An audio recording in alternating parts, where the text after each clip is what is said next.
जवाबदारनि जी अदम गिरफ़्तारी ख़िलाफ़ सखर जे reagent Salim colony जे रहवासी मोहम्मद शफ़ीक अब्बासी पंहिंजी ज़ख़्मी ज़ाल रज़िया अब्बासी सां गॾु सखर प्रेस क्लब आॾो एहतिजाज कंदे ॿुधायो आहे त इलाइक़े जे बासर माण्हुनि ऐवान सां वास्तो रखंदड़ सावण ऐवान साथियुनि बहादुर ज़फ़र ऐं मुज़फ़र सां गॾिजी 3 ॾींहं अॻु मुंहिंजी ग़ैर मौजूदगी में घर अंदरि दाख़िल थी मुंहिंजी ज़ाल रज़िया अब्बासी खे सख़्त तशद्दुद जो निशानो बणाए फ़रार थी विया।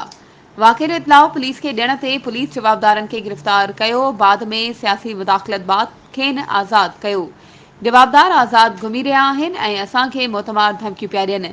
जवाबदारनि मां हयातिन खे ख़तरो आहे। हुननि आला अख़्तियारनि खे नोटिस वठंदे मुलविस जवाबदारनि खे गिरफ़्तार कराए इंसाफ़ फ़राहम करण जो मुतालबो कयो आहे।